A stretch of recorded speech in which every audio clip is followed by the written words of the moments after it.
Hello everyone, very good evening to all of you. उम्मीद करता हूँ आप सभी अच्छे होंगे। आज के इस वीडियो में कंपाइलेशन लेकर आया हूँ 19, 20 और 21 जून के इम्पोर्टेंट करंट अफेयर का। और जो भी क्वेश्चन बचेंगे उसको कल और परसों के वीडियो में मैं कवर कर लूँगा। तो पीडीएफ और टेलीग्राम दोनों का लिंक मैंने वीडियो के डिस्क्रिप्शन में बॉक्स में दिया हुआ है, तो आप दोनों को वहाँ से अवेल कर सकते हो। आज का वीडियो स्टार्ट करने से पहले बात करेंगे पिछले वीडियो में मैंने आपसे जो क्वेश्चन पूछा था, क्योंकि मैंने आपको पिछले वीडियो में अवगत करा दिया था कि अब से हर एक वीडियो में मैं आपसे एक क्वेश्चन पूछूंगा, उसका आंसर आपको करना है। पिछले वीडियो में हालांकि एक सिंपल क्वेश्चन मैंने आपसे पूछा था और आपको ये फ्लैग के बारे ये बोत्सवाना का फ्लैग है। और बोत्सवाना एक साउथ अफ्रीकन कंट्री है। यहाँ की कैपिटल है गैबरोन। क्या बोलते हैं इसको? गैबरोन। यहाँ पर करेंसी चलता है पुला। और इस टाइम पे जो यहाँ पर राष्ट्रपति हैं, इनका नाम है मोगवित्सी मसीसी। मैं यहाँ पर लिख देता हूँ, मोगवित्सी मसीसी। ये यहाँ पे इस टाइम पे राष्ट्रपति हैं। और ये जो बोत्सवाना देश है ना, इसकी खास बात ये है कि ये अफ्रीका के कालाहारी डेजर्ट से भी लगा हुआ है। और बेसिकली ये यहाँ के जंगली जानवरों के लिए जाना जाता है ये देश। चलिए अब आज का वीडियो स्टार्ट करते हैं। पहला क्वेश्चन है, ये कौन सा स्टेडियम है जहाँ पर पहली बार एसएआई स्क्वैश कोर्ट का शुभारंभ किया गया? एसएआई का मतलब क्या है पहले तो ये जान लीजिए। इसको बोलते हैं स्पोर्ट्स अथॉरिटी ऑफ इंडिया। तो स्पोर्ट्स अथॉरिटी ऑफ इंडिया के मानकों पर तैयार किया हुआ स्क्वैश कोर्ट अभी हाल ही में इनॉग्रेट किया गया है मेजर ध्यानचंद स्टेडियम में। ये कहाँ पर है? ये नई दिल्ली में है।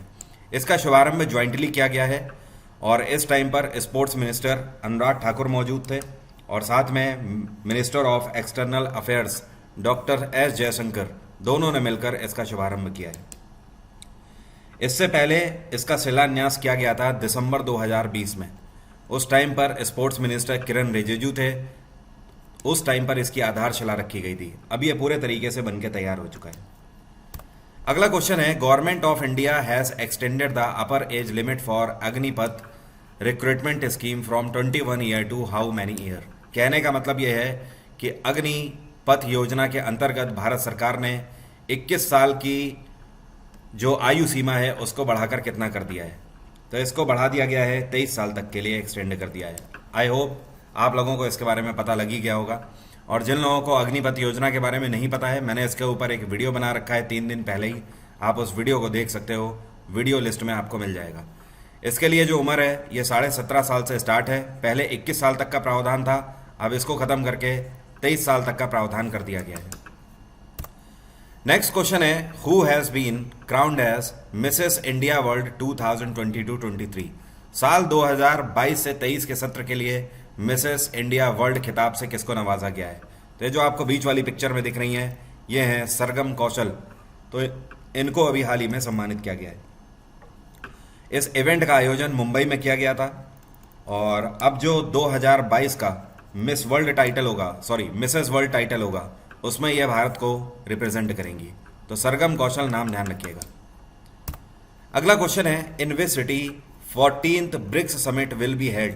कहने का मतलब यह है कि ब्रिक्स सम्मेलन का 14वां संस्करण कहां पर आयोजित किया जाएगा? तो इस बार बीजिंग इसको होस्ट करेगा। चाइना के अंदर बीजिंग में इसको ऑर्गेनाइज किया जाएगा और इसको होस्ट और लीड किया जाएगा चाइनीज प्रेसिडेंट सी जिनपिंग के द्वारा। ब्रिक्स की स्थापना साल 2010 में करी गई थी। उससे पहले बेसिकली ये 2006 में एस्टैब्लिश किया गया था। जब ये 2006 में ग्रुप बना था तब इसमें एस नहीं मौजूद था, मतलब साउथ अफ्रीका नहीं था। तब ये केवल ब्रिक कहलाता था, ब्राज़ील, रशिया, इंडिया और चाइना। लेकिन 2010 में साउथ अफ्रीका इसमें मिल गया, तब ये जाकर ब्रिक्स बन गया। ब्रिक्स का अपना एक खुद का बैंक है जिसको न्यू डेवलपमेंट बैंक के नाम से जाना जाता है, एनडीबी। और इसकी स्थापना 2014 में करी गई थी। एनडीबी का हेडक्वार्टर है शंघाई। बाय द वे, इस बार जो समिट हो रहा है ब्रिक्स का, तो इस बार की इसकी 2022 की थीम है foster high quality BRICS partnership usher in a new era for global development. अगला क्वेश्चन है, ये कौन सा राज्य है जिसके द्वारा पहला बालिका पंचायत अभी हाल ही में लॉन्च किया गया है? तो ये है गुजरात में भूपेंद्र पटेल की सरकार। इनके द्वारा बालिका पंचायत पहली बार पूरे भारत में लॉन्च करी गई है। अब समझिए इसका मोटो क्या है। ये जो बालिका पंचायत है, इसमें जो सदस्य होंगी बालिकाएं, इनकी उम्र 11 से लेकर 21 वर्ष के बीच में होगी। और साथ में ये जो बालिकाएं होंगी, ये आपस में यहाँ पर डिबेट करके प्रैक्टिसेस करेंगी कि आने वाले टाइम में ये एक एक्टिव पॉलिटिशियन बन सके। आने वाले टाइम में जो भारत की लड़कियां हैं उनका सोशल एंड पॉलिटिकल डेवलपमेंट में कहीं ना कहीं बहुत बड़ा योगदान होना चाहिए।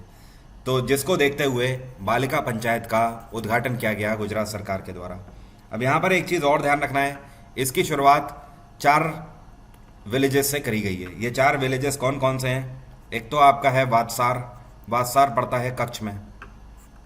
इसके अलावा दूसरा विलेज है, इसका नाम है मोटा गुआ। क्या नाम है? मोटा गुआ।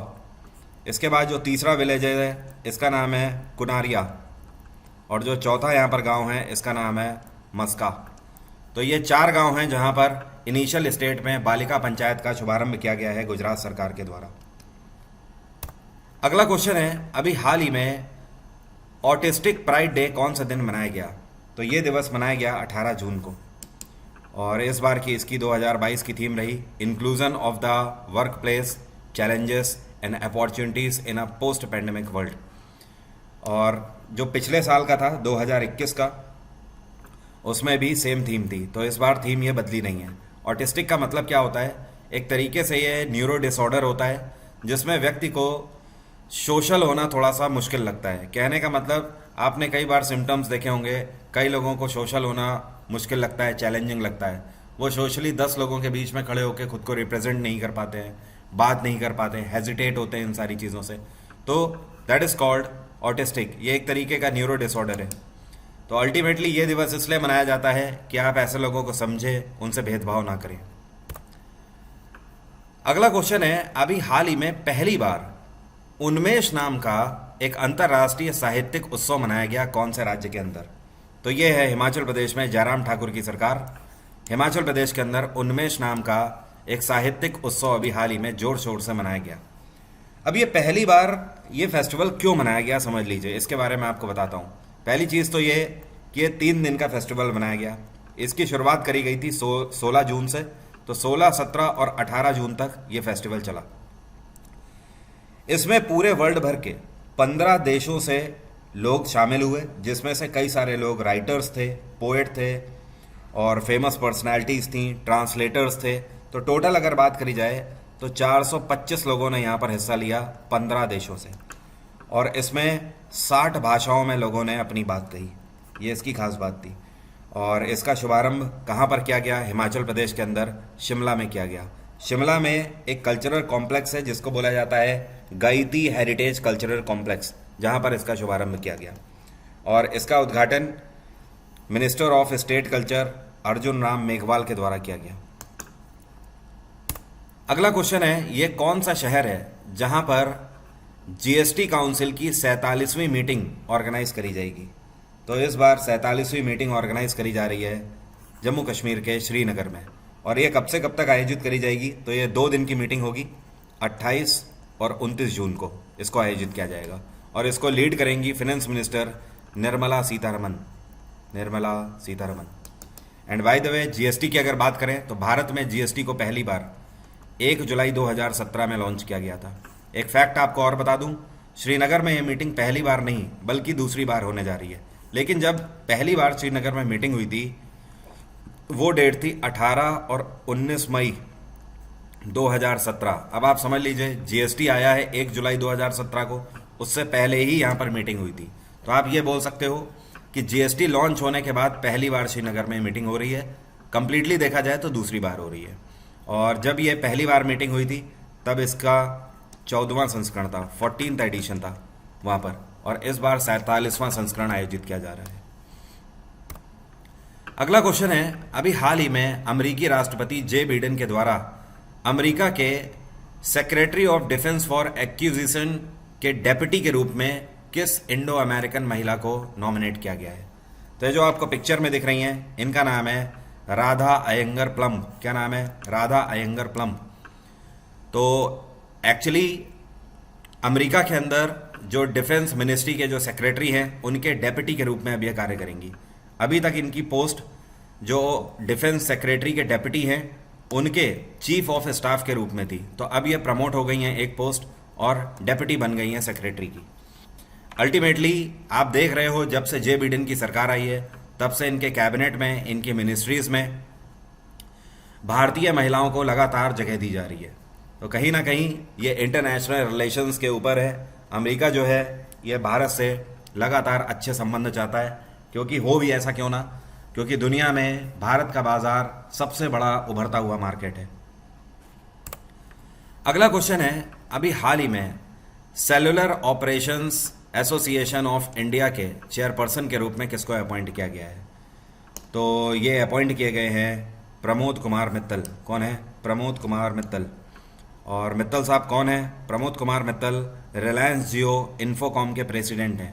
यहाँ पर ये रिप्लेस करेंगे अजय पुरी को। अजय पुरी इनसे पहले थे CAOI के चेयरपर्सन, और CAOI की स्थापना 1995 में करी गई थी। इसका हेडक्वार्टर है नई दिल्ली।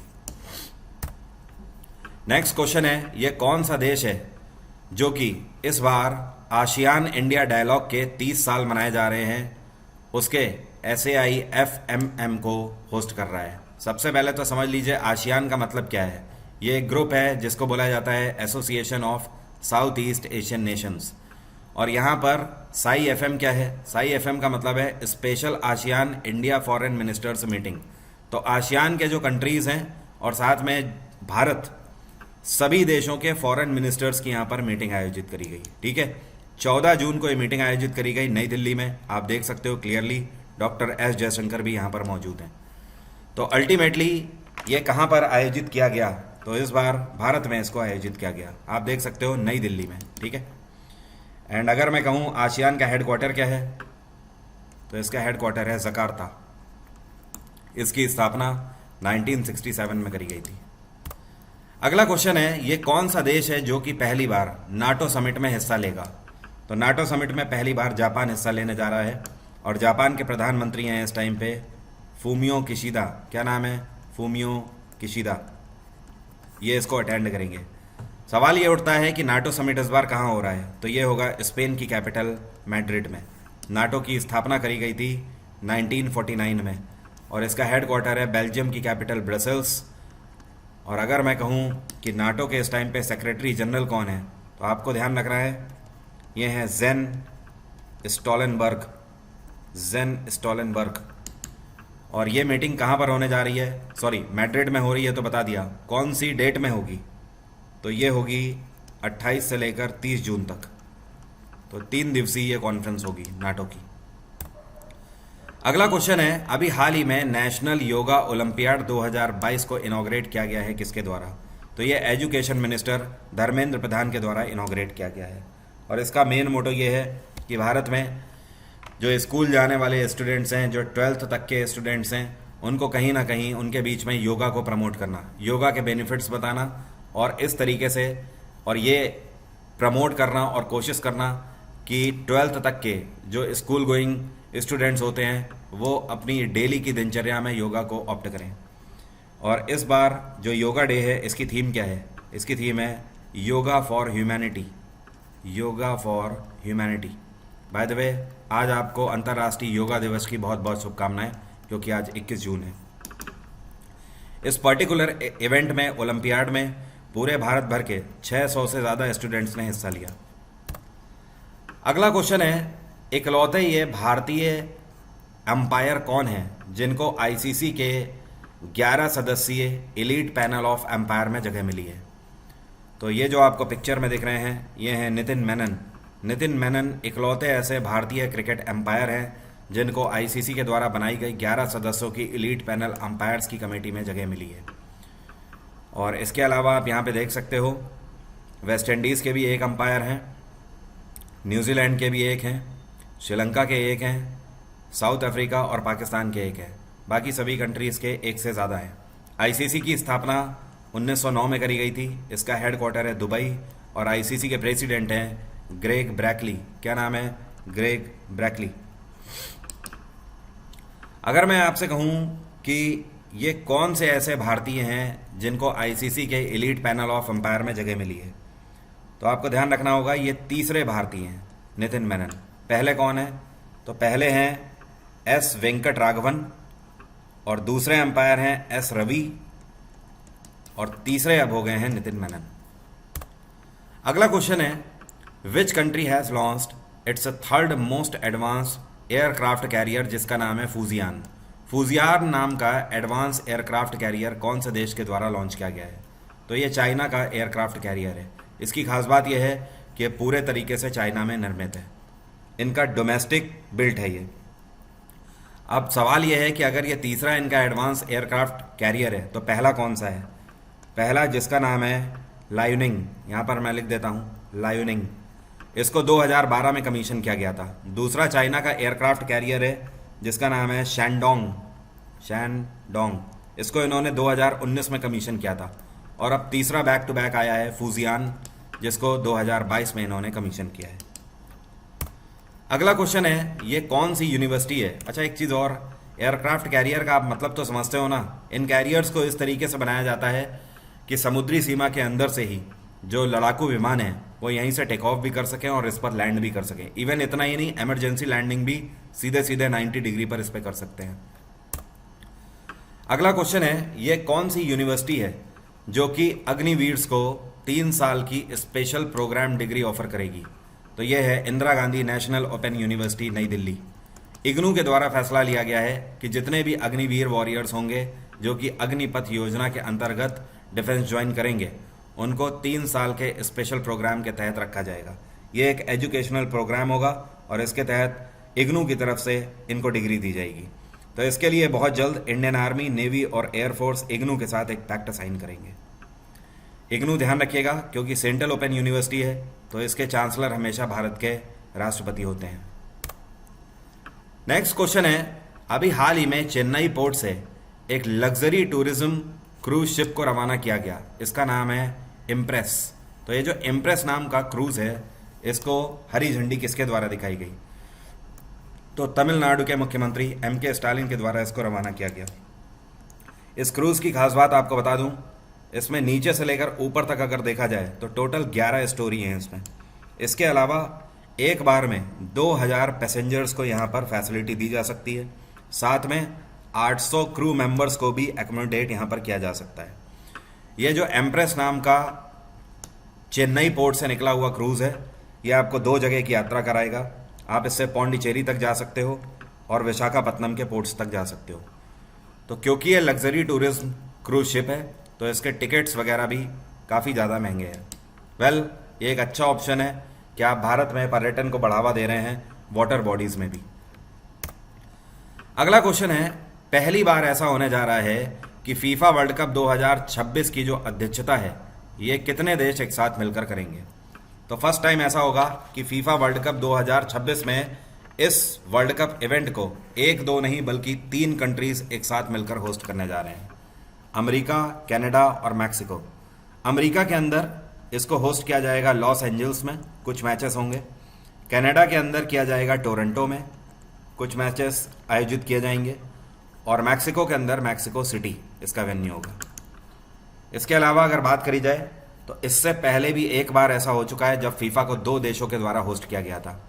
यह था 2002 का फीफा, जब जापान ने होस्ट किया था साउथ कोरिया के साथ मिलकर इसको। बट इस बार पहली बार ऐसा हो रहा है कि 3 देश एक साथ मिलकर इसको होस्ट करेंगे।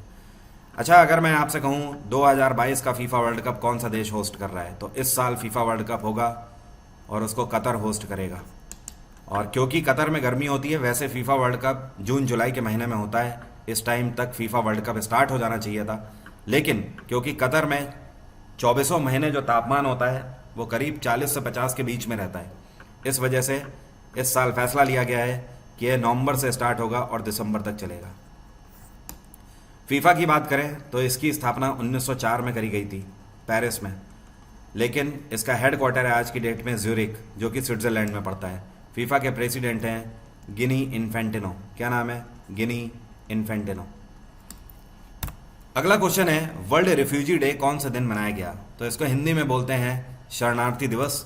ये दिवस मनाया गया 20 जून को, कल के दिन ये दिवस मनाया गया। और इस बार 2022 की थीम है together we heal, learn and shine. ये दिवस बेसिकली रिफ्यूजीज़ को एक तरीके से ट्रिब्यूट है। रिफ्यूजीज़ उनको बोलते हैं जिन्हें कहीं ना कहीं अपनी मातृभूमि छोड़कर जाना पड़ता है, या फिर आप बोल सकते हो जिन्हें कहीं ना कहीं अपनी खुद की ज़मीन या प्रॉपर्टी छोड़कर जानी पड़ती है, उसके पीछे कई सारे रीजंस हो सकते हैं। या फिर वहाँ पर वॉर कंडीशन हो गई है, या फिर वायलेंस हो गया है, या फिर कुछ नेचुरल डिज़ास्टर आ गया है। कोई भी कंडीशन ऐसी हो सकती है जिसके तहत उन्हें अपनी ही ज़मीन छोड़कर जानी पड़ती है, उन्हें रिफ्यूजीज बोला जाता है। अगला क्वेश्चन है, अभी हाल ही में इक्विटास स्मॉल फाइनेंस बैंक के एमडी और सीईओ के रूप में किसको अपॉइंट किया गया है? तो यहाँ पर एक्चुअली अपॉइंटमेंट नहीं, री अपॉइंटमेंट इनका हुआ है। ये पहले भी एमडी और सीईओ थे इस बैंक के, एक बार फिर से इनको अपॉइंट किया गया है। नाम है इनका वासुदेवन पीएन, पूरा नाम है वासुदेवन पथांगी नरसिम्हन। तो ये अगले 1 साल के लिए फिर से अपॉइंट किए गए हैं। अगला कार्यकाल इनका 23 जुलाई से स्टार्ट होगा। और ये बैंक तमिलनाडु बेस्ड बैंक है। इक्विटास की स्थापना 2016 में करी गई थी। इसका हेडक्वार्टर है चेन्नई। अगला क्वेश्चन है, ये कौन सा देश है जो कि भारत के टूटे हुए चावल का सबसे बड़ा आयातक बन गया है? मतलब कहने का ये कौन सा देश है जो कि हमसे ब्रोकन राइस परचेज करके इंपोर्ट करेगा? चाइना। इसको आम भाषा में ग्रामीण एरियाज में हमारे देश में कनकी के नाम से भी जाना जाता है, जो चावल का सबसे छोटा प्रारूप होता है। टूटा हुआ चावल ये होता है। अब अचानक से चाइना ने इतनी खपत करना क्यों स्टार्ट कर दिया है? अभी तक तो ऐसा बिल्कुल भी नहीं था। तो ऐसा इस वजह से क्योंकि चाइनीज़ गवर्नमेंट ने 2 चीज़ों के प्रोडक्शन को हाई करने की बात कही है। एक तो ये नूडल्स का प्रोडक्शन हाई करने जा रहे हैं, उसको बनाने के लिए भी चावल लगता है। और दूसरा वाइन, शराब का उत्पादन करेगी चाइनीज़ गवर्नमेंट, उसमें भी चावल का ही यूज़ किया जाता है। तो इसके लिए ये कनकी वाला चावल चाइना अब खरीदेगा, और ये इतनी तादाद में खरीद रहे हैं कि ये सबसे बड़े इंपोर्टर बन गए हैं भारत के ब्रोकन राइस के। अगला क्वेश्चन है, ये कौन सा शहर है जहां पर WTO की मिनिस्टीरियल कॉन्फ्रेंस का 12वां संस्करण आयोजित किया जाएगा? तो इसका आयोजन जिनेवा में किया गया है। कहां पर? जिनेवा। और दूसरी चीज़, अगर बात करी जाए WTO की, वर्ल्ड ट्रेड ऑर्गेनाइजेशन, तो इसकी जो प्रेसिडेंट हैं, जो आपको पिक्चर में दिख रही हैं, इनका नाम है गोजी ओकोंजो इवेला। पिछले साल ही इनको अपॉइंट किया गया है और इस बार 2 कंट्रीज़ मिलकर इसको होस्ट कर रहे हैं। जिनेवा स्विट्ज़रलैंड में पड़ता है, तो एक तो जिनेवा होस्ट कर रहा है, स्विट्ज़रलैंड होस्ट कर रहा है, साथ में कज़ाकिस्तान इसको को होस्ट कर रहा है। ऐसा इस वजह से कि कज़ाकिस्तान को इसका 12वां संस्करण 2020 में होस्ट करना था, लेकिन कोविड की वजह से तब से टलते टलते अब 2022 आ गया है। तो इस वजह से कज़ाकिस्तान से पूरे तरीके से होस्टिंग नहीं छीनी गई है, उनको को होस्टेड पर्सन ऐसा रखा गया है यहाँ पर। एंड WTO की स्थापना करी गई थी 1995 में। इसका हेडक्वार्टर क्या है? जिनेवा। इस टाइम पर WTO के कितने सदस्य देश हैं? 164, 164 मेंबर कंट्रीज हैं। अगला क्वेश्चन है, ये भारत का कौन सा एयरपोर्ट है जिसके द्वारा RFID एनेबल्ड टैग लॉन्च किए गए हैं, जिसकी मदद से आप अपने लगेज को ट्रैक कर सकते हो? और इन टैग का नाम रखा गया है बैक ट्रैक्स। क्या नाम रखा गया है? Back tracks. तो इसको IGI एयरपोर्ट के द्वारा लॉन्च किया गया है, इंदिरा गांधी इंटरनेशनल एयरपोर्ट, जिसको आप दिल्ली एयरपोर्ट के नाम से जानते हो। अब देखिए होगा क्या, जैसे कि आपको यात्रा करनी है कहीं से कहीं तक, तो आप अगर IGI एयरपोर्ट जाते हो तो वहाँ पर जब आप लगेज देते हो ना चेक इन पॉइंट पे, तो जब आप लगेज देते हो तो आपको ये टैग मिल जाएगा। इस टैग में एक QR कोड होगा, आप उसको स्कैन करिए और आपको रियल टाइम जानकारी मिलती रहेगी अपने लगेज की, कि आपका लगेज अभी पैक किया गया कि नहीं किया गया एयरक्राफ्ट के अंदर। अब हो गया तो आपको वहाँ भी पता लग जाएगा। साथ में जब आप दूसरी जगह पर उतरते हो तो वहाँ पर भी आपको पता लग जाएगा कि अभी अनलोडिंग हो रही है। उसके अलावा अब वो ट्रेल में आ रहा है, मतलब आपको लाइव इन्फॉर्मेशन आपके लगेज की मिलती रहेगी। जाहिर सी बात है ये इस वजह से किया गया है कि लोगों के लगेज कई बार ऐसा होता है कि खो जाते हैं, एक फ़्लाइट की जगह दूसरी फ्लाइट में चले जाते हैं। अगला क्वेश्चन है, ये कौन सी जगह है जहां पर भारत का पहला गवर्नमेंट डीसैलिनेशन प्लांट इनॉग्रेट किया गया है इंडस्ट्रियल यूज़ के लिए ओनली? तो ये लॉन्च किया गया है दहेज में। दहेज कहाँ पड़ता है? ये है गुजरात के अंदर, भरूच में। अब समझिए ये डीसैलिनेशन प्लांट है क्या। इसका सीधा सा मतलब ये है कि देखिए हमारे देश में जो इंडस्ट्रियल सेक्टर है उसको कहीं ना कहीं 200 मिलियन पर डे के हिसाब से पानी की ज़रूरत पड़ती है। अब इतना पानी हम लोग नदियों से तो नहीं ला सकते हैं, तो क्यों ना उसे डीसैलिनेशन किया जाए। डीसैलिनेशन का मतलब ये है कि ओशन वाटर हम यूज़ कर पाएँ। अब लेकिन ओशन वाटर इतना खारा होता है, समुद्री पानी, तो उसे साफ़ तो करना पड़ेगा। तो उसे साफ़ करने की प्रक्रिया आपकी डीसैलिनेशन कहलाती है। इस प्लांट की जो कैपेसिटी होगी, जैसे कि टोटल अगर बात करी जाए तो 200 मिलियन पर डे की खपत है इंडस्ट्री में इस तरीके के पानी की। तो ये प्लांट 100 मिलियन पर डे का उत्पादन करेगा, ठीक है। और अगर बात करी जाए कि इसकी कॉस्टिंग क्या आ रही है, तो 1000 लीटर ऑफ ट्रीटेड वाटर की जो कॉस्ट होती है ये करीब करीब 26 रुपये आती है। 1000 लीटर ट्रीटेड वाटर का आप ऐसे मतलब समझ लो मोटा मोटा कि आपके घरों के ऊपर जो पानी की टंकियाँ लगी होती हैं आमतौर पर वो 1000 लीटर की होती है। तो उतने पानी को, उतने वॉल्यूम के मान लीजिए समुद्री पानी को साफ़ करने में 26 रुपये की कॉस्ट आती है। अगला क्वेश्चन है, ये कौन से भारतीय फुटबॉलर हैं जो कि दुनिया के 5वें नंबर के हाईएस्ट गोल स्कोरर बन गए हैं? Of course Sunil Chhetri, Indian football team के कैप्टन सुनील छेत्री ने इस सत्र में 84 गोल दागे हैं और ये 5वें नंबर के फुटबॉलर हैं। और अगर बात करी जाए नंबर 1 पे कौन रहे, तो ये रहे क्रिस्टियानो रोनाल्डो 117 गोल करके। नंबर 2 पर कौन रहे, लियोनल मेसी 86 गोल करके। और आपको बताऊं फेरेंक पुस्कास की बराबरी कर ली है, किनकी, यहाँ पर मैं लिख देता हूँ, फेरेंक पुस्कास। फेरेंक पुस्कास पता है कौन है? ये हंगरी के खिलाड़ी हुआ करते थे। इनकी 79 की उम्र में निधन हो चुका है इनका 2006 में। इनके रिकॉर्ड की इन्होंने बराबरी कर ली है। तो जो पुस्कास थे इनके इंटरनेशनल गोल एक सत्र में 84 थे। तो इन्होंने फेरेंक पुस्कास के रिकॉर्ड की बराबरी करी है, सुनील छेत्री। और आपको पता है 25 तारीख आपके लिए इम्पोर्टेंट हो सकती है। अगर आप मुझसे मिलना चाहते हैं तो आप सुबह 9 बजे पहुंच जाइए दिल्ली के शाह ऑडिटोरियम में, जहां पर ऑफलाइन सेमिनार होने वाला है। सभी के लिए एंट्री फ्री ऑफ कॉस्ट है।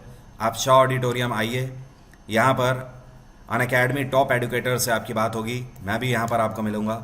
और साथ में 2 बजे आपका रिफ़्रेशमेंट का भी इंतज़ाम है। आप लंच के लिए वरी ना हो, तो आप इस इवेंट को ज़रूर अटेंड करिए। ऑफ कोर्स आपको मज़ा आएगा और काफ़ी चीज़ें आपको सुनने और सीखने को यहाँ पर मिलेंगी। फिर से मैं रिपीट कर रहा हूँ इस चीज़ को, ये सभी के लिए फ्री ऑफ कॉस्ट है, आप यहाँ पर आ सकते हैं। लेकिन हाँ, इसके लिए मैंने टेलीग्राम पर एक फॉर्म सर्कुलेट किया हुआ है, उस फॉर्म को आपको फिल ज़रूर करना पड़ेगा, वो फॉर्म फिल कर दीजिए। अपार्ट फ्रॉम दिस, टेलीग्राम पर मैंने अभी शाम को ही 2 PDF अपलोड करी है, आप दोनों को जाके डाउनलोड कर लीजिए। 2021 के जो इंपॉर्टेंट अपॉइंटमेंट्स हैं उनकी PDF और कंप्यूटर की एक PDF, ये दोनों PDF डाउनलोड कर। ऑफिशियल टेलीग्राम का लिंक वीडियो के डिस्क्रिप्शन बॉक्स में है, तो आपको वहीं से ये मिल जाएगा। इसके अलावा 26 जून भी आपके लिए इंपॉर्टेंट है। इस संडे को अनअकैडमी के द्वारा स्कॉलरशिप टेस्ट कंडक्ट कराया जा रहा है, इसका लिंक भी वीडियो के डिस्क्रिप्शन में है, तो आप इसके लिए भी एनरोल कर लीजिए। टॉप 5 रैंकर्स को यहाँ पर Amazon vouchers and another gift जीतने का मौका मिलेगा। अपार्ट फ्रॉम दिस, अब बात करते हैं आज के क्वेश्चन की। आज का क्वेश्चन है आपसे, इनमें से ये कौन सा रेगुलेशन एक्ट है जिसको गाजी रेगुलेशन एक्ट के नाम से भी जाना जाता है? अगर आपको पता है तो कमेंट बॉक्स में जल्दी से आंसर करिए। और अगर आप सही आंसर करते हो तो अगले वीडियो में, मतलब कल के वीडियो में, मैं आपको गाजी रेगुलेशन एक्ट के बारे में बताऊंगा क्या था ये। इसके अलावा आज दोपहर में 12:30 बजे साइंस की भी क्लास है, तो इसका लिंक भी वीडियो के डिस्क्रिप्शन में है, तुरंत जाके एनरोल कर लीजिए अगर अभी तक आपने नहीं किया हो। फ्री ऑफ कॉस्ट है, वरुण 777 इसका अनलॉक कोड है। अनअकैडमी पर आप मुझे फॉलो कर सकते हो। इस टाइम पर करंट अफेयर का सुबह बैच चल रहा है और इस महीने के आखिर से हिस्ट्री का भी एक न्यू बैच मैं स्टार्ट कर रहा हूँ, तो वहाँ पर भी डिस्काउंट कोड वरुण 777 ही है। इसकी मदद से जून मंथ के बेस्ट ऑफर और एक्स्ट्रा 10% का डिस्काउंट आप अवेल कर सकते हो। आज की बात यहीं तक। Bye bye, take care, have a nice day, आपका दिन मंगलमय हो।